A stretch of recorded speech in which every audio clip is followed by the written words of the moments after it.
2 நாளா இணையத்த கலக்கிட்டு இருக்க ஒரு விஷயம் என்னன்னா, மணிமேகலை குக் வித் கோமாளிய விட்டு விலகுனது தான். அவங்க விலகுனது கூட காரணம் இல்ல.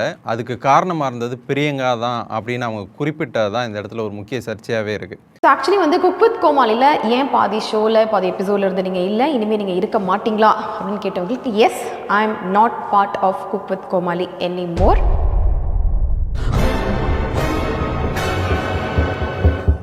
கைப்புள்ள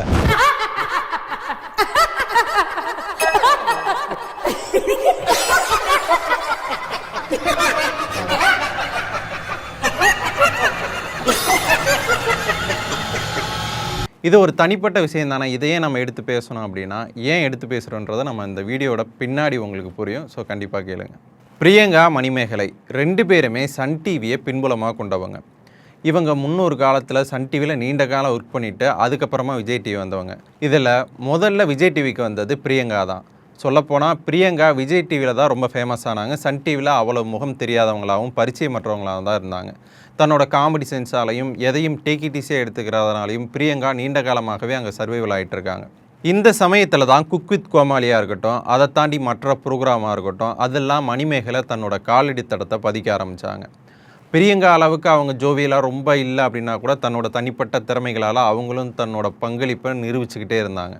எல்லாம் நல்லபடியாக போயிட்டுருக்கு இந்த நேரத்தில் தான் ஒரு பெரிய குண்டு போடுறாங்க. அது என்ன குண்டு அப்படின்னா, குக் வித் கோமாளி சீசன் 5லேருந்து மணிமேகலை விலகுறாங்க. அவங்க விலகினது கூட பிரச்சனை இல்லை, ஆனால் அதுக்கு அவங்க சொன்ன ரீசன் தான் இப்போ இணையத்தை கலக்கிட்டு இருக்கு. அது என்னன்னா, நீண்ட காலமாக விஜய் டிவியில் இருக்கிற ஒரு தொகுப்பாளர் தன்னை வேலை செய்ய விடாமல் அவர் தடுக்கிறாரு, அதாவது ரெஸ்ட்ரிக்ட் பண்ணுவாங்க இல்லையா, அதை ஒரு சைடு இன்ஃப்ளூயன்ஸ்னு கூட நம்ம சொல்லலாம். நீண்ட காலமாக ஒரு இடத்துல இருக்கா, நான் பேசுகிறதான் கரெக்டுன்ற மாதிரி ஆயிரும். தொகுப்பாளர் ஒருவர் குக்காக வந்தால் கூட அங்கேயே ஆங்கரிங் வேலை பண்ணிகிட்டு இருக்கதாகவும் தன்னோட வேலையை அவர் முழுமையாக செய்ய விடாததாகவும் மணிமேகலை குற்றம் சாட்டியிருந்தாங்க. அப்படி பார்த்தா அங்கே இருக்கிற ஒரே தொகுப்பாளர் நம்ம பிரியங்கா தான். ஸோ இந்த சமயத்தில் பிரியங்கா மீதும் இவர் மீதும் பலவேறு கருத்துக்கள் எதனால் இந்த இதெல்லாம் நடந்திருக்கும் அப்படின்னு இருக்கும்போது நம்மளுக்கு வந்த தகவல் என்ன அப்படின்னா, திவ்யா துரைசாமி லாஸ்ட் வீக்கில் எலிமினேட் ஆகினப்போ அவங்கள பற்றி பிரியங்கா அளவுக்கு அதிகமாக பேசியிருக்காங்க. இதை ஆங்கராக நான் தான் பேசணும் அப்படின்ற மாதிரி மணிமேகலை பேசும்போது அது ஒரு வாக்குவாதமாக மாறி பிரியங்கா அதுக்கப்புறம் போய் கண்ணீர் விட்டு அழுததாக சொல்லப்படுது. அவங்க கண்ணீர் விட்டு அழுததால் விஜய் டிவியில் இருந்த எல்லாருமே போயிட்டு மணிமேகலை கிட்ட நீங்கள் பிரியங்கா கிட்ட சாரி கேளுங்க அப்படின்னு சொன்ன மாதிரியும், அதுக்கு அவங்க உடன்படாதனாலையும் இந்த திடீர் விலகல் ஏற்பட்டதாக சொல்கிறாங்க. சொல்லப்போனால் மணிமேகலைக்கு இது ஃபஸ்ட்டு விலகல் கூட இல்லை. லாஸ்ட்டு சீசனில் கூட அவங்க திடீர்னு விலகி போனாங்க. அதுக்கு காரணம் சுனிதாவுக்கும் அவங்களுக்கும் நடந்த பிரச்சனைன்னு சொல்லப்படுது. இது மாதிரி சின்ன சின்ன விஷயங்களுக்கெல்லாம் அவங்க போகலாமா அப்படின்ற மாதிரி கருத்து இருந்தால் கூட அது கூட இப்போ நம்மளுக்கு தேவையில்லை. இப்போ நாம் ஏன் இந்த வீடியோவை எடுத்திருக்கோம் அப்படின்னா, இந்த பிரச்சனை இருவருக்குமான ஒரு தனிப்பட்ட பிரச்சனை, சேனலில் நடக்கிற ஒரு சின்ன சின்ன மோதல், அதனால் ஒருத்தங்க வெளியே வராங்க, ஒரு ஒர்க் பண்ணுறாங்க, அந்த வேலையை விட்டு வெளியே வராங்க, அவ்வளோதான் மேட்ரு. ஆனால் அதை வச்சு நம்ம மக்கள் செய்கிற வேலைகள் இருக்கே, அதுதாங்க படாத பாடாக இருக்குது.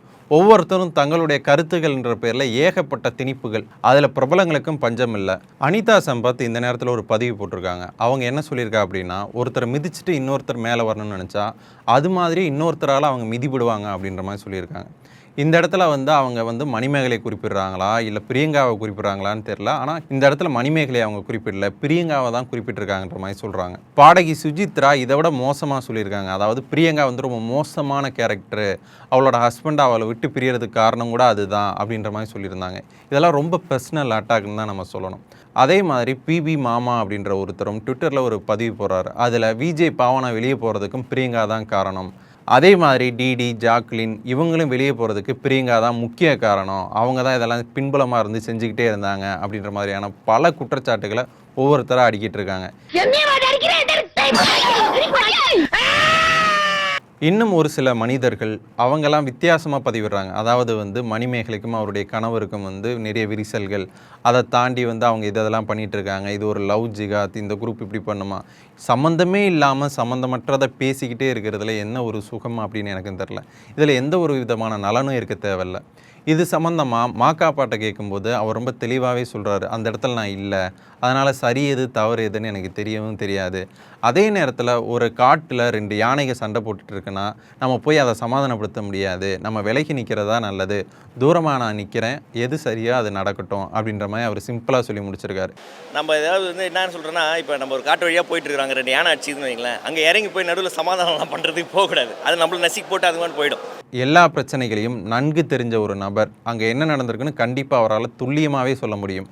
ஆனால் அதில் தலையிடாமல் நீட்டாக விலகி நிற்கிறம்போது எதுவுமே தெரியாத மனிதர்கள் தங்களுடைய கற்பனைகளுக்கு ஏற்றவாறு தனிப்பட்ட குற்றச்சாட்டுகளாக இருக்கட்டும், குடும்ப குற்றச்சாட்டுகளாக இருக்கட்டும், பல விதத்தை அடுக்கிறது எந்த விதத்துலையும் சரியாக இருக்காது. கருத்து சுதந்திரன்ற பேரில் ஆளாளுக்கு அவங்களோட சொல் கத்தியை சுழற்றுறது எந்த விதத்திலும் சரியாக இருக்காது. அது நிறைய பேரோட மனதை கண்டிப்பாக புண்படுத்தும். இப்போ ஜெயம் ரவியோட டைவர்ஸுக்கு கூட தனுஷ் தான் காரணம் அப்படின்ற மாதிரிலாம் சொல்லிட்டு இருந்தாங்க இல்லையா? ஸோ ஒவ்வொருத்தரும் ஒவ்வொருத்தரை ப்ளேம் பண்ணுறது அப்படின்றது இங்கே ஒரு சுகமான ஒரு நிகழ்வாக கருதப்படுது. ஆனால் அது அப்படி இருக்கக்கூடாது அப்படின்றத இந்த இடத்துல நான் வேண்டுகோளாக வச்சுக்கிறேன்.